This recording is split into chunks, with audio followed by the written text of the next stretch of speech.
అందరికీ నమస్కారము. కార్తీక పురాణము 8వ అధ్యాయము. శ్రీహరి నామస్మరణ ధన్యోపాయము.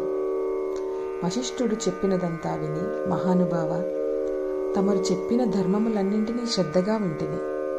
అందు ధర్మము బహు సూక్ష్మమనియు పుణ్యము సులభంగా కలుగుననియు అది నదీ స్నానము, దీపదానము, ఫలదానము, అన్నదానము, వస్త్రదానము వలన కలుగుననియు చెప్పితిరి. ఇట్టి స్వల్ప ధర్మముల చేతనే మోక్షము లభించుచుండగా వేదోక్తముగా యజ్ఞయాగాదులు చేసిన గాని పాపములు పోవని మీ వంటి మునిశ్రేష్ఠులే చెప్పుచుందురు కదా. మరి తమరు ఇది సూక్ష్మములో మోక్షముగా కనబర్చినందుకు నాకు అమితాశ్చర్యముగా ఉన్నది. దుర్మార్గులు కొందరు సదాచారములను పాటించగా వర్ణశంకరులై రౌరవాది నరకహేతువులగు మహాపాపములు చేయువారు ఇంత తేలికగా మోక్షము పొందుట వజ్రపు కొండను గూటితో పెకిలించుట వంటిది. కావున దీని మర్మమును విడమర్చి విపులీకరించ ప్రార్థించుచున్నాను అని కోరెను. తట వశిష్ఠుల వారు చిరునవ్వు నవ్వి, జనక మహారాజా, నీవు వేసిన ప్రశ్న సహేతుకమైనది. నేను వేదాంగములను కూడా పఠించితిని. వానిలో కూడా సూక్ష్మ మార్గములున్నవి. అవి ఏమనగా సాత్విక, రాజస, తామసములు అని ధర్మము 3 రకములు. సాత్వికమనగా దేశకాల పాత్రలు 3ను సమకూడిన సమయమును సత్వమును గుణము జనించి ఫలమంతయు పరమేశ్వరునికి అర్పితము కావించి మనోవాక్కాయ కర్మలచే నొనర్చిన ధర్మము. ఆ ధర్మమందు ఎంతయో ఆధిక్యత కలదు. సాత్విక ధర్మము సమస్త పాపములను నాశనమునర్చి పవిత్రులను చేసి దేవలోక, భూలోక సుఖములను చేకూర్చును. ఉదాహరణముగా తామ్రవర్ణ నది సముద్రమున కలియు తావునందు స్వాతికార్తెలో ముత్యపు చిప్పలో వర్షపు బిందువు పడి దగదగా మెరిసి ముత్యమగు విధంగా సాత్వికత వహించి సాత్విక ధర్మమాచరించుచు గంగా, యమున, గోదావరి, కృష్ణా నదుల పుష్కరాలు మొదలగు పుణ్యకాలములయందు దేవాలయములయందు వేదములు పఠించి సదాచారుడై కుటుంబీకుడైన బ్రాహ్మణునకు ఎంత స్వల్ప దానము చేసినను లేక ఆ నదీ తీరమునందున్న దేవాలయములో జపతపాదులు ఒనరించినను విశేష ఫలమును పొందగలరు. రాజస ధర్మమనగా ఫలాపేక్ష కలిగి శాస్త్రోక్త విధులను విడిచి చేసిన ధర్మము. ఆ ధర్మము పునర్జన్మ హేతువై కష్టసుఖాలు కలిగించినదిగా ఉంటుంది. తామస ధర్మమనగా శాస్త్రోక్త విధులను విడిచి దేశకాల పాత్రలు సమకూడని సమయమున డాంబికాచరణార్థం చేయు ధర్మం. ఆ ధర్మం ఫలమునియ్యదు. దేశకాల పాత్రము సమకూడినప్పుడు తెలిసి గాని తెలియక గాని ఏ స్వల్ప ధర్మము చేసినను గొప్ప ఫలమునిచ్చును. అనగా పెద్ద కట్టెల గుట్ట చిన్న అగ్నికణముతో భస్మమగునట్లుగా శ్రీమన్నారాయణుని నామము తెలిసి గాని తెలియక గాని ఉచ్చరించిన వారి సకల పాపములు పోయి ముక్తి నొందుదురు. దానికొక ఇతిహాసము కూడా కలదు. అజామిలుని కథ. పూర్వకాలమందు కన్యాకుబ్జమను నగరమున 4 వేదములు చదివిన ఒక విప్రుడు గలడు. అతని పేరు సత్యవ్రతుడు.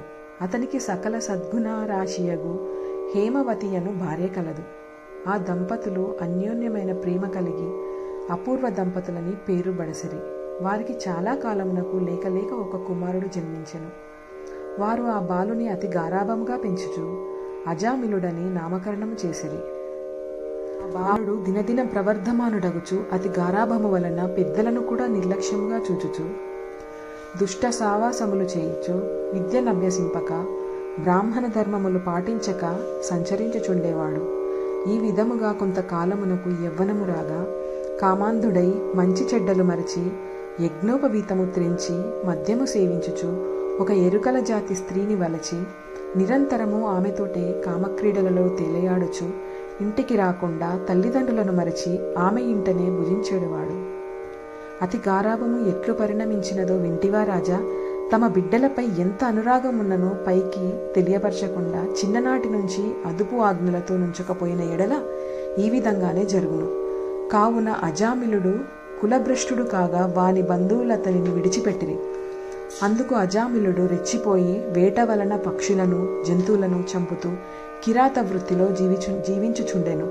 ఒక రోజున ఆ 2 ప్రేమికులు అడవిలో వేటాడుతూ ఫలములు కోయుచుండగా ఆ స్త్రీ తేనె పట్టుకై చెట్టెక్కి తేనెపట్టు తీయబోగా కొమ్మ విరిగి కింద పడి చనిపోయెను.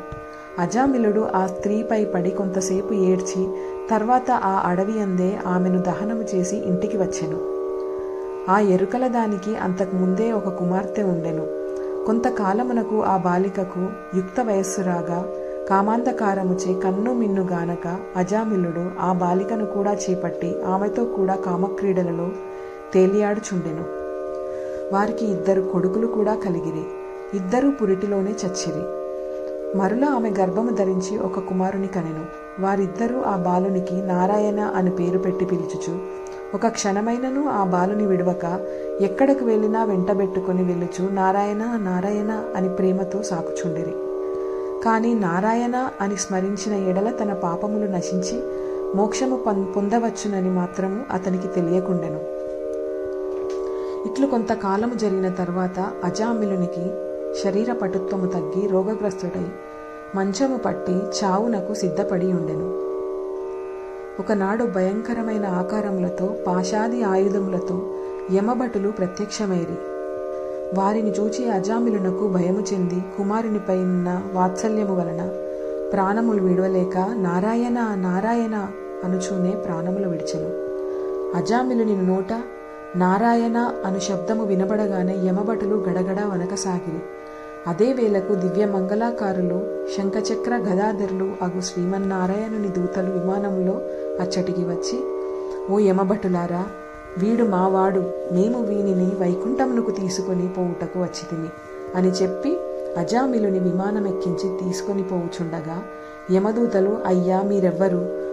వీడు అతి దుర్మార్గుడు, వీనిని నరకమునకు తీసుకొని పోవుటకు మేమిచ్చటికి వచ్చితిమి, కావున వానిని మాకు వదలుడని కోరగా విష్ణుదూతలు ఇట్లు చెప్పదొడంగిరి. ఇట్లు స్కాంద పురాణాంతర్గత వశిష్ఠ ప్రోక్త కార్తీక మహత్యమందలి 8వ అధ్యాయము 8వ రోజు పారాయణము సమాప్తం. మరిన్ని మంచి మంచి వీడియోల కోసం మా ఛానల్ని సబ్స్క్రైబ్ చేయండి, లైక్ చేయండి, అలాగే మీ బంధుమిత్రులకు షేర్ చేయండి. Thank you.